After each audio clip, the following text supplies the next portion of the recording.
Telangana public school Arutla రావడం chairman, state food commission chairman గోలి శ్రీనివాస్ రెడ్డి గారు. నా పేరు ఓరగంటి ఆనంద్, నేను ఫుడ్ కమిషన్ మెంబర్ని. మేడం శారద గారు, మేడం కూడా ఒక మెంబర్, భారతి గారు ఒక మెంబర్, మొత్తం 5 మెంబర్లు ఉంటాం. ఒక చైర్మన్ ఉంటుంది రాష్ట్రం మొత్తంలో. ఆహార భద్రత చట్టం 2013లో పార్లమెంట్లో బిల్లు పాస్ అయింది. ఆహార భద్రత చట్టం, ఫుడ్ సెక్యూరిటీ యాక్ట్ 2013. ఈ చట్టం ప్రకారం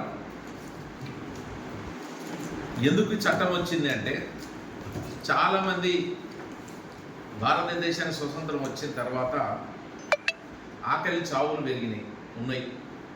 కానీ నేటి సమాజంలో ఆకలి చావు తిండి లేకుండా ఎవరు ఎత్తలేరు. కానీ పౌష్టికాహారం లేకపోవడం వలన ఇలా ప్రజలు అనారోగ్యానికి గురవుతున్నారు, పేదరికానికి గురవుతున్నారు. పేదరికాన్ని నిర్మూలించాలి అంటే పౌష్టికమైన ఆహారం తినాలి.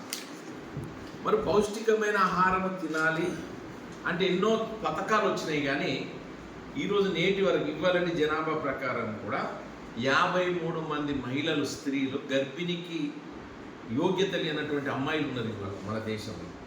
అంటే అది 53%, అంటే 50% ఏమో రక్తహీనతతో బాధపడుతుంది.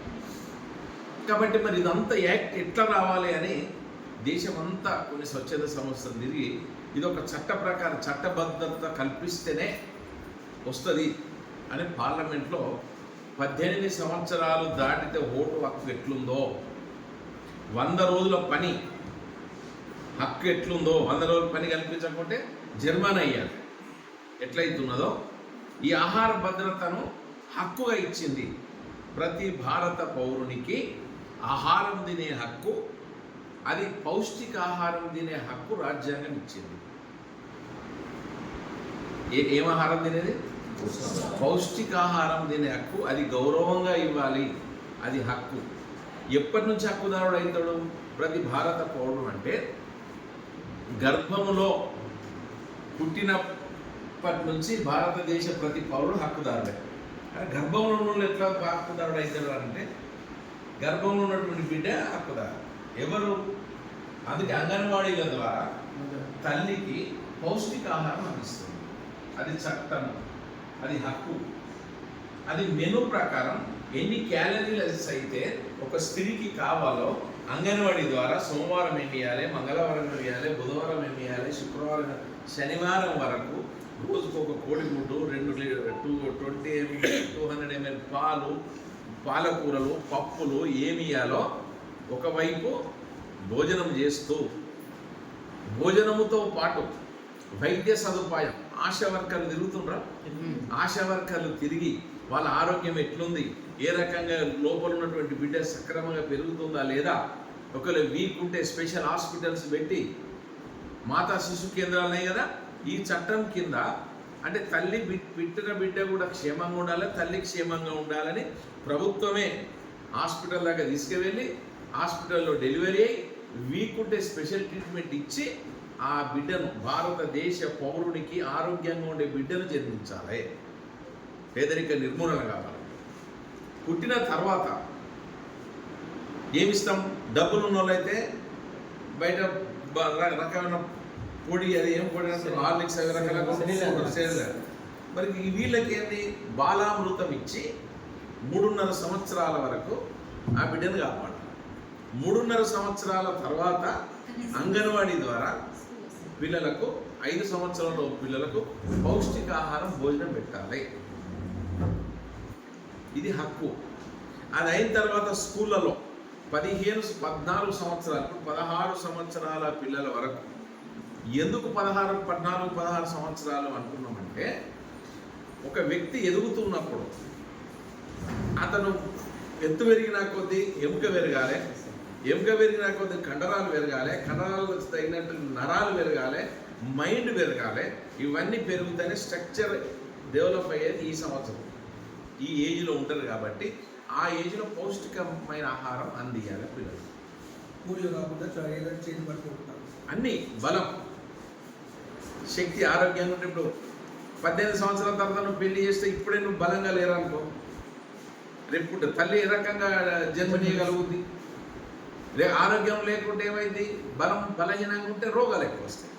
రోగాలతో మైండ్ పెరగదు. మైండ్ పెరిగితే చదువు పెట్టి చెప్పినా అది అర్థం కాదు. ఇది రాజ్యాంగం ఇచ్చిన హక్కు. అదే స్కూళ్ళల్లో ఇందాక మా చైర్మన్ గారు చెప్పారు కదా, ప్రభుత్వం ఇచ్చే హాస్టళ్లలో చూడండి మెనూ రెడీ చేసారు. మిడ్ డే మీల్స్ ప్రభుత్వం మెనూ రెడీ చేసింది. ప్రతి స్కూల్ హాస్పిటళ్ళలో ఉంటాయి, ఇవన్నీ పెట్టేది. అంతే సామాన్యులకు కూడా ఆహార భద్రత కార్డు, రేషన్ కార్డుల ద్వారా మినిమం 5 కిలోల బియ్యం, గోధుమలు దీని దగ్గర గోధుమలు, బియ్యం దగ్గర బియ్యం, ఇది ప్రతి పౌరుడికి హక్కు. ఇది రాజ్యాంగం కల్పించిన హక్కు. ఒకవేళ హక్కుకి ఏమైనా భంగం కలిగింది, భంగం కలిగినప్పుడు చట్టబద్ధత కలిగినటువంటి ఏదైతే ఇన్స్టిట్యూషన్స్ ఉన్నాయో దానికి ఇప్పుడు అంగన్వాడీ టీచర్ ఉన్నది. ఇందాక మా విలేకరు ప్రశ్నించినారు. ఎగ్జాంపుల్ ఒక నెల రోజులు ఎగ్ ఇయ్యలేదు, ఎగ్ కాస్ట్ 5 రూపాయలు అనుకుందాం, 5 మూల 15, ఒక ఎగ్ 5 రూపాయలు, 30 రోజులు 5 రూపాయలు, 150 రూపాయలు ఒక ఎగ్ కాస్ట్ అవుతుంది నెలకు. ఒకవేళ మాకు ఎగ్ ఇవ్వలేదు అని అనుకుంటే మీరు జనరల్గా ఏమనుకుంటారు? నమస్తే నమస్తే సార్. ఎగ్జాంపుల్ రైస్ ఇవ్వలేదు అనుకున్నాం అనుకోండి, ఎగ్ ఇవ్వలేదు, బాగా అర్థం చేస్తాం సార్. ఎగ్ ఇవ్వకుండా ఏమనుకుంటా, అంగన్వాడీ టీచర్ ఇవ్వలేదు, రాలే కావచ్చని ఏం చేద్దాం, ఇవాళ రాలే అనుకుంటాం. అది హక్కుదారులు ఒకవేళ నాకు రాలేదని మాలాంటి కమిషన్ ఇచ్చింది అనుకోండి, కమిషన్కు ఏం ఉందంటే ఆ ఇన్స్టిట్యూషన్ హెడ్, ఇలా హెడ్ మాస్టర్ ఉంది ఇక్కడ, ఎవరికైనా పిల్లలకు సరైన పోస్టులు పెట్టకుంటే 125% వాళ్ళ జీతంలోకి వెళ్ళి కట్ చేసేసే పవర్స్ ఈ కమిషన్ ఉంటుంది. అంగన్వాడీ టీచర్ ఈ ఇన్స్టిట్యూషన్ ఎవరెవరు? Anganwadi teacher, supervisor, ADE, principal secretary. Punjab government commission principal secretary కూడా ఫైల్ చేసింది. హెడ్ మాస్టర్ భోజనం పెట్టకుంటే, మధ్యాహ్న భోజనం పెట్టకుంటే హెడ్ మాస్టర్ 105%, 125%, అంటే 100 రూపాయల విలువ కలిగిన ఫుడ్ పెట్టకుంటే ఇంటికి 25% అదనంగా ఫైన్ వేసి సంబంధిత ఇన్స్టిట్యూట్ ఆఫ్ హెడ్